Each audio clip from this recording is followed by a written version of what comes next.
thrown a boomerang? Played with a boomerang? Know what a boomerang is? Yeah. I played with one as a kid, and I thought it was broken because it'd never come back. It'd never come back. But I've come to realize that there was probably an operator error, right? Because if they're thrown appropriately, they come back like they're supposed to, right? And how about life? Life is kind of like that too, isn't it? It's feedback. We get operator errors in life sometimes. Anybody been on a computer?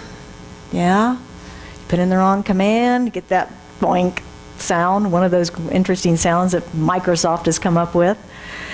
A gentleman in my office keeps his speakers up kind of loud, and every once in a while you're here, boink, route through the office. And then it does it about 3 or 4 more times because he keeps doing the same thing over and over and over again, expecting a different result, but he doesn't get a different result, right? And life's like that. Life's like that.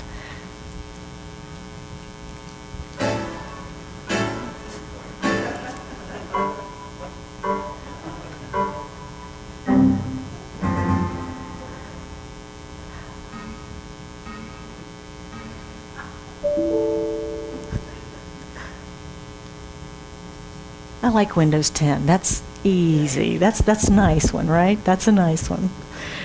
But it's feedback. It's feeding back to us that, whoops, we pushed the wrong button. Whoops, we made a mistake. Whoops, we didn't throw the boomerang correctly, right? That's what those are. This month we are continuing our exploration of the founder of Science of Mind's book called Living the Science of Mind. We've got one there on the altar this morning. And this is his later writings or talks, really, that are more like essays that clarify and speak in a little bit more modern language to the same teachings that are in the Science of Mind big textbook, but he wrote that back in the 30s, and these were written probably in the late 40s and 50s. So he had evolved, and this language has evolved some, but it's still the same messages, just a little more simplified in some cases. So we're going to be looking at how we can use the tools and practices that we teach in the Science of Mind to really empower our lives more and take them to maybe to the next level. Our series is Living the Science of Mind to experience your best day ever. Your best day ever. And today we'll be looking at his essay that's called What Goes Out Must Return. And my talk is The Boomerang Effect of the Law. The boomerang effect of the law. Now, Holmes tells us in this essay that in order for us to use any of the universal laws, that we first have to prove them to ourselves. We first have to prove them to ourselves before we can take them out and pray for others or do that work in the world. We have to prove that to ourselves. And so back to our computer example, if we're learning the keystrokes and things, don't we have to learn it and embody it before we can help somebody else with their machine? Before we can teach someone else, we have to understand it and embody that information. And the same is true with these universal laws. And it's really true of anything, though, isn't it? I mean, anybody ever learned to ride a bicycle? You know, we could read about it, we could watch videos, we could watch other people do it. But until we actually climb on the bicycle, sit on the seat, figure out the pedals and the balance and the turning and steering, and is the brake on the handlebars or is it in at my feet? You know, all that stuff, until we actually do it, it's all theory, right? It's all theory until we actually do it. And the same is true with this idea of the universal law. Holmes tells us in the Science of Mind text, he says, one of the great difficulties in the new order of thought, new thought, is that we are likely to indulge in too much theory and too little practice. It's a heady, he knew it was a heady teaching, and it's easy to get caught in the intellect. It's easy to get caught up in that piece of it and not really embody it. And he says we only know as much as we can prove by actual demonstration. By actual demonstration. We can talk about it, but until we actually experience it, it's a whole different thing, isn't it? Just like the bicycle.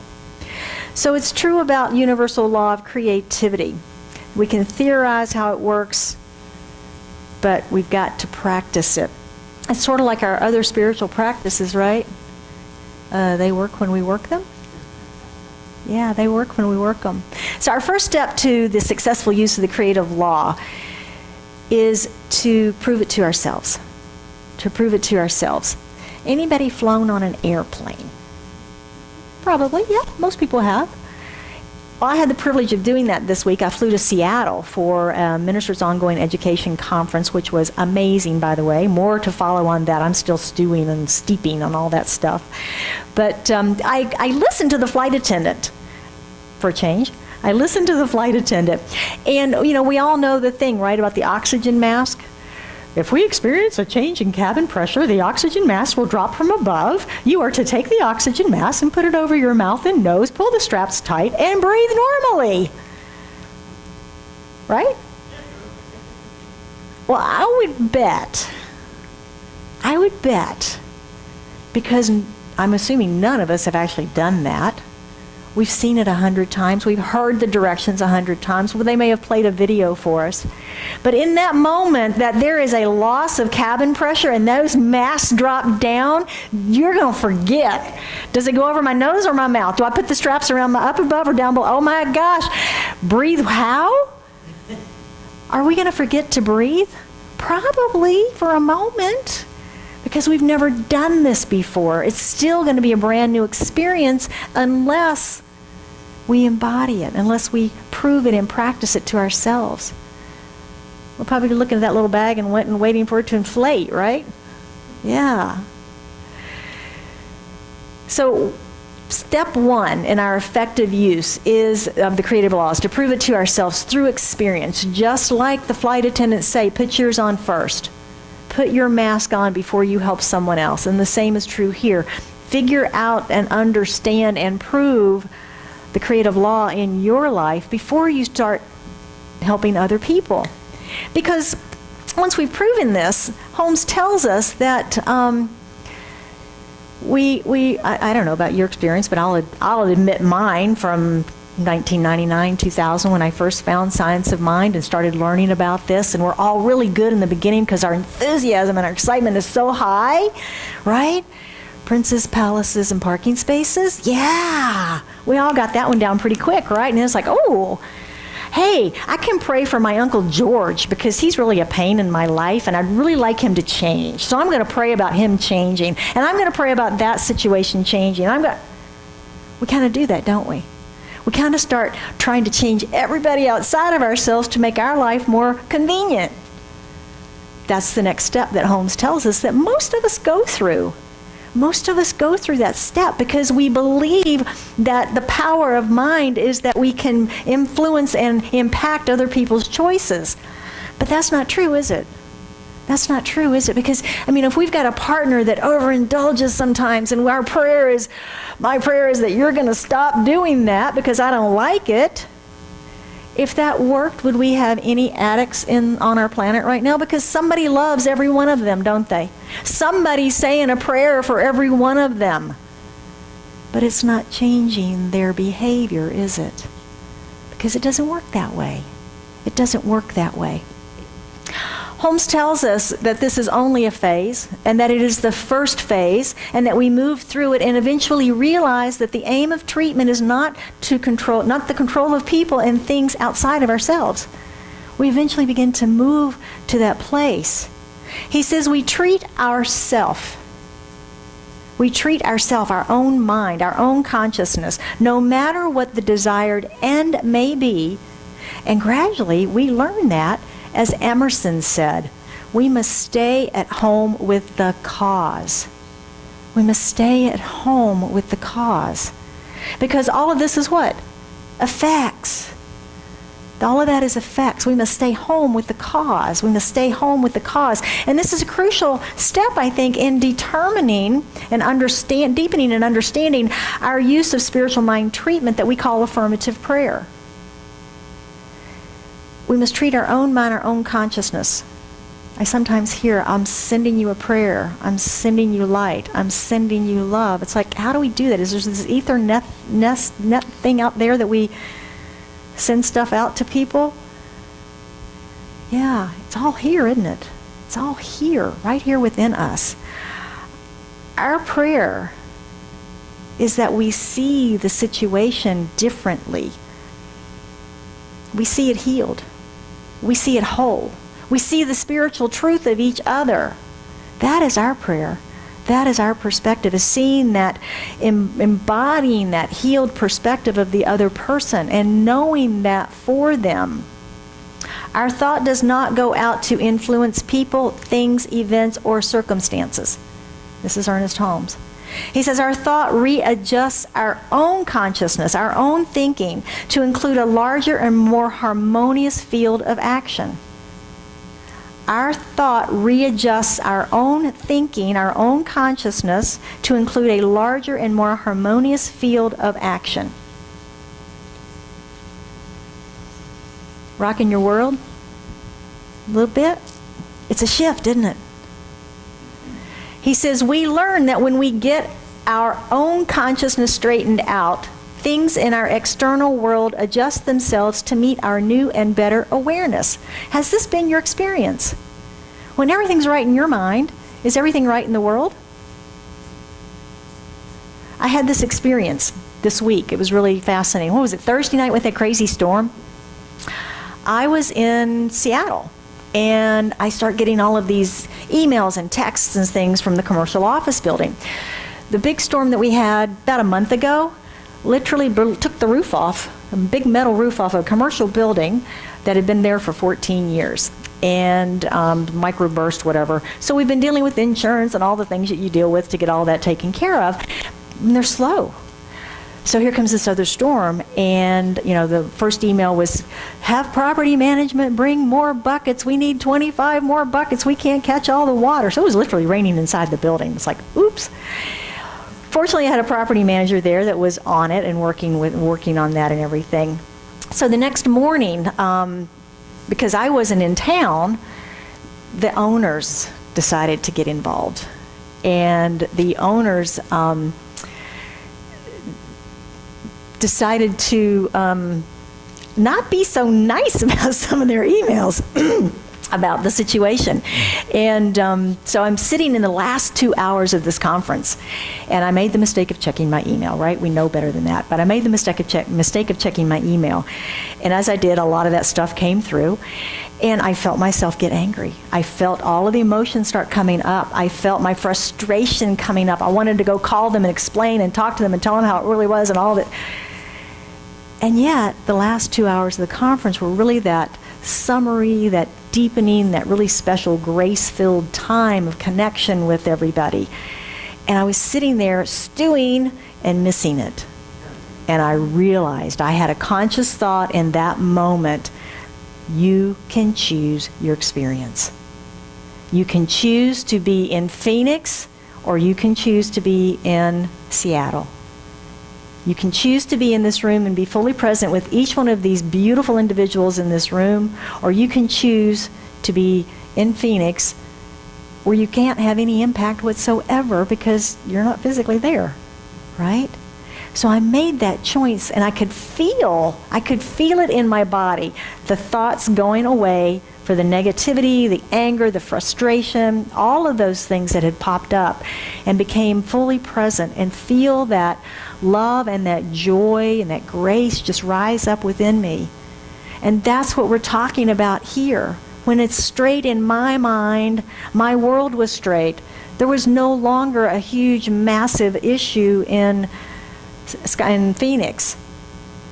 Everything worked out fine. We knew it would, right? Everybody was doing their job and doing exactly what they needed to be doing to take care of the situation, and it was taken. Nobody died. It was okay.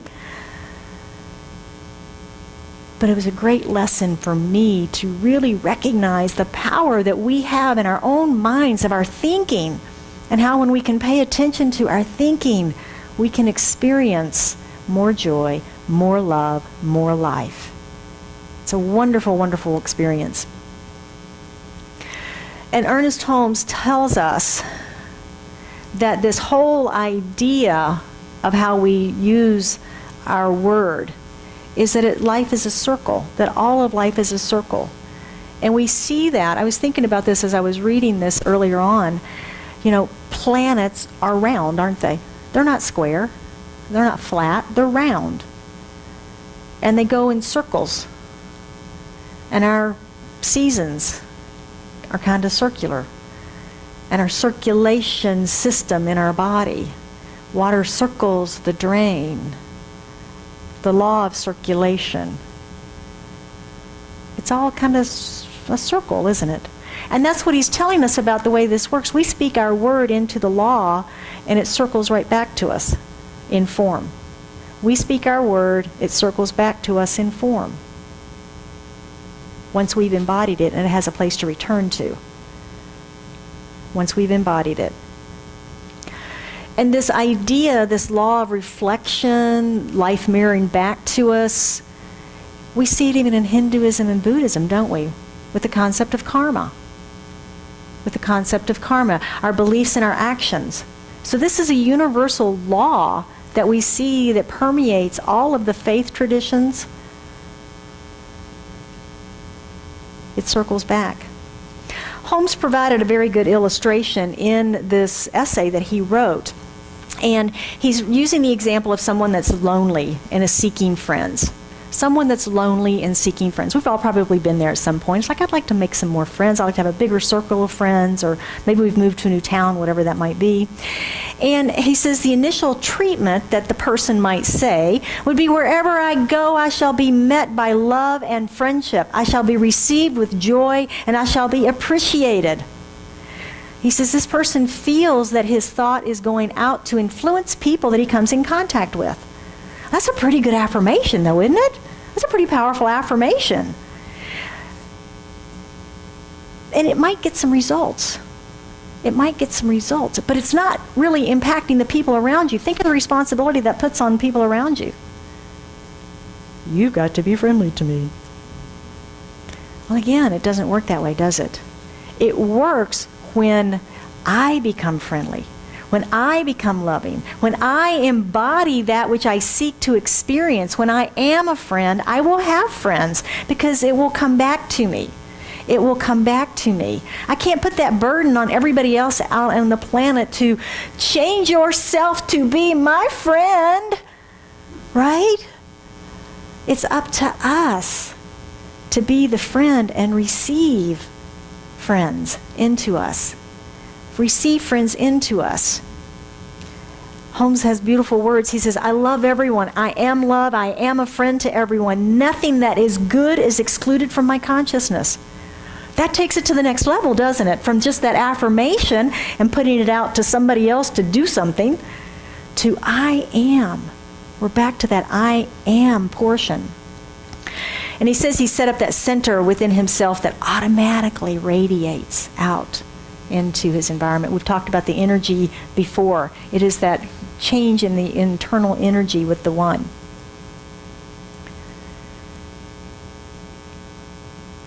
So are you sensing any shift in your own perspective about prayer and treatment? As far as from this idea of placing it on the burden on external to pulling it within to our own consciousness. That shift in our awareness will just up level, just like that idea.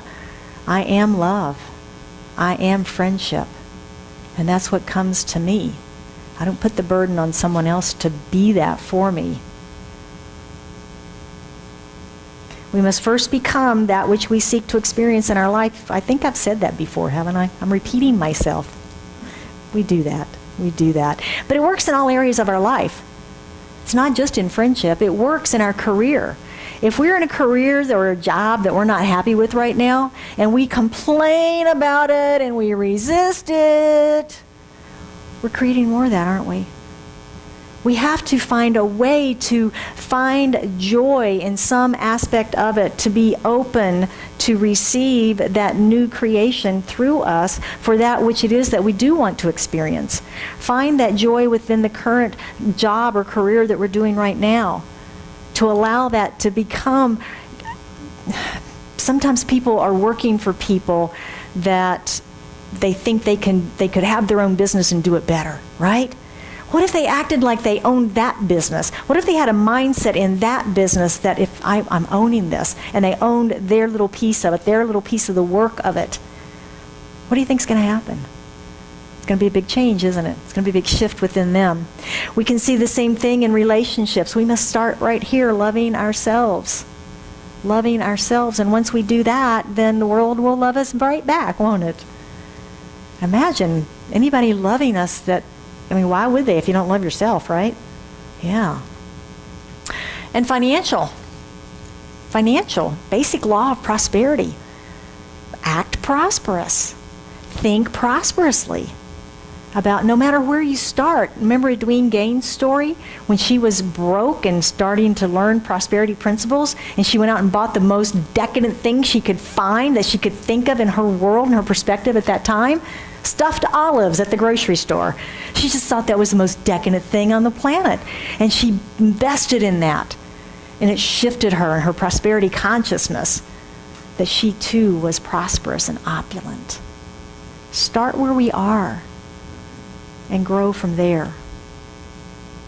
And then our health and healing, mental, physical, and emotional. Begin to think and act healthy. Begin to think and act healthy. Take a stand for that. Make choices along that line in your life. Because it's sending your subconscious a message, isn't it? I'm making good choices. I'm not cheating on my diet. I'm not cheating on my whatever. I'm making good choices. I'm honoring. And that's where we begin. Love our body. Move our body. And then release anything that no longer serves our body. We hold on to some stuff in our body, don't we? We hold on to some stuff in our body. Can let go of that. So we must first become that which we seek to experience, and it will come back to us full circle, just like that boomerang. Just like that boomerang. Once we become it, it can't help but be ours. It can't help but be ours. So I want to move us into our practicing the principles for this week and see how we might be able to take this home and apply it. Actually apply it in our lives. The first thing in this essay is understanding. We talked about proving the principles. We must prove the law for ourselves first. Again, we can read all about it, but until we put it into practice and prove it within our own lives and have that knowingness, right? That knowingness at that deepest level, like when we turn on the light switch, the lights are going to come on, we just assume it. We assume the sun's going to set in the west tonight. We just know it. We don't even think about it anymore. We want to get to that place of knowing how the law works in our life and automatically applying it to our lives. Like I said last week, we've all had that piece of exercise equipment in our bedrooms that became a lovely clothes rack, right? We can't get the experience of that equipment unless we get on it. Get the clothes off of it, get on it. Have the experience of it. And the same is true with this idea of the law of cause and effect. We must prove it to ourselves first. Number 2 is embodiment. Treatment for others is through the treatment of our own minds.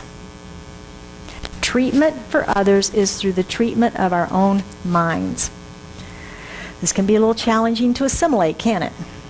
Because we've science of mind has a reputation for being the other. Speak your word and that's going to happen. Well, this is true, and we have to get it clear in our own minds. I think part of that outward piece of prayer is maybe a hangover from some of our prior religious traditions where there was a God external to us that we could not access, we were not worthy to access, that we had to have some sort of an intermediary, some figure of the cloth, so to speak, or a savior or a saint or somebody. We've brought God inside, God within, and we connect there. It's not something outside of ourselves. Affirmative prayer is scientific prayer, and we can all we all can affect our own awareness, our own minds, and our own lives through the power of our own minds here. So an obvious question kind of bubbles up here, doesn't it?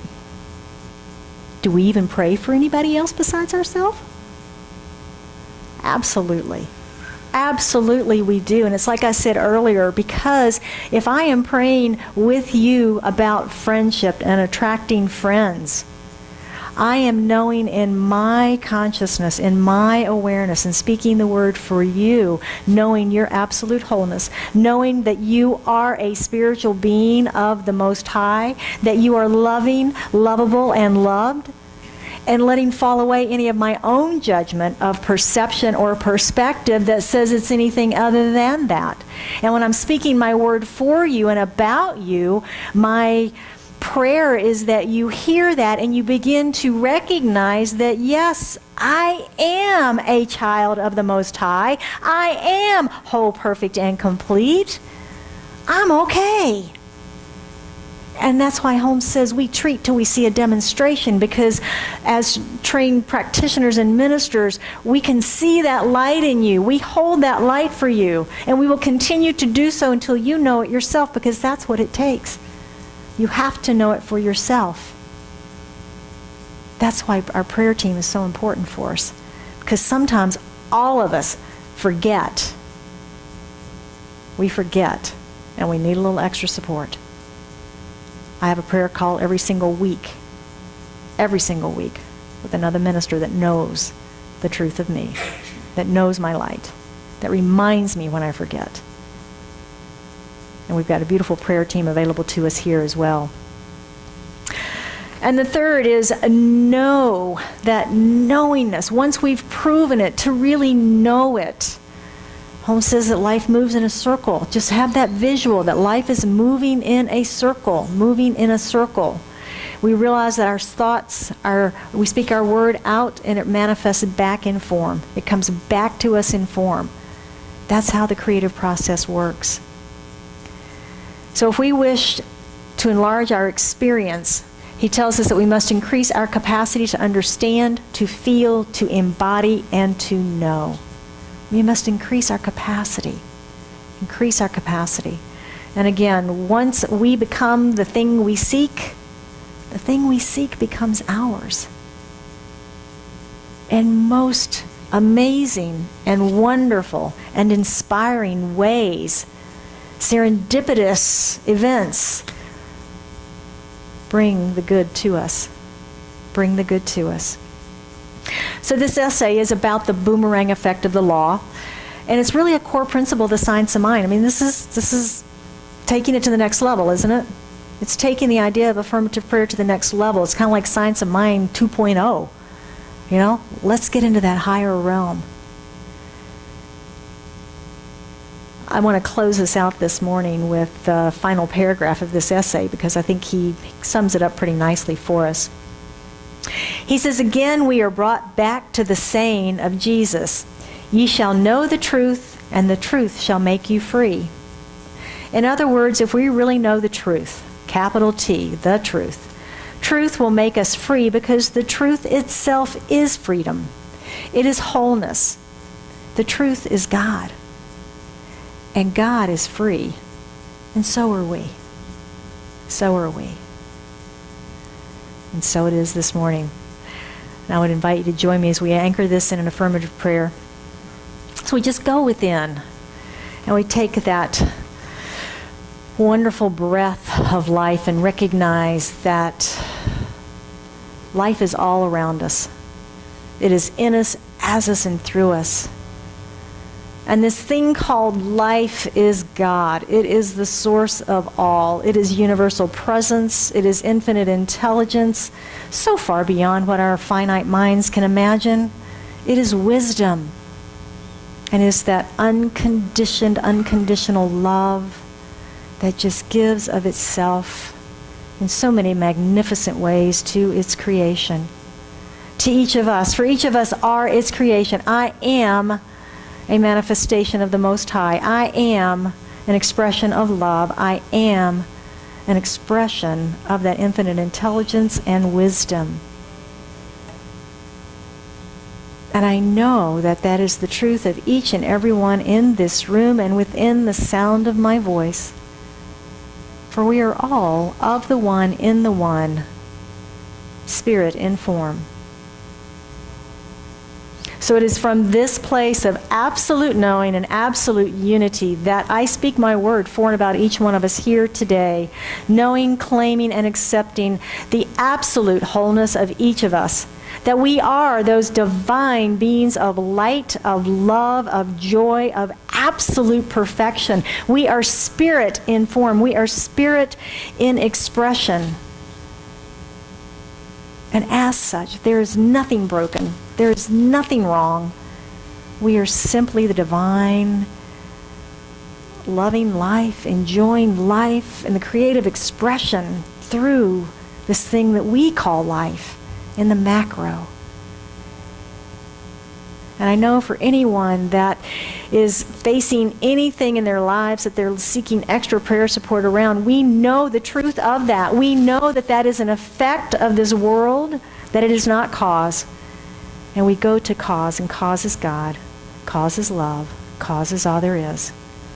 And we simply treat our own consciousness, our own mind for that perfection revealed as us, in us, through us, in whatever area of our lives that we seek it. I know it is healed. I know it is whole. I know it is perfect. I know it is abundant. I know it is prosperous. I know it is loving. I know it is divine right action. For it can be no other way. And it is with a grateful and joy-filled heart that I accept that today. I accept that truth. I accept that perfection of each one here, now, knowing that unfoldment in, through, and as their life this day.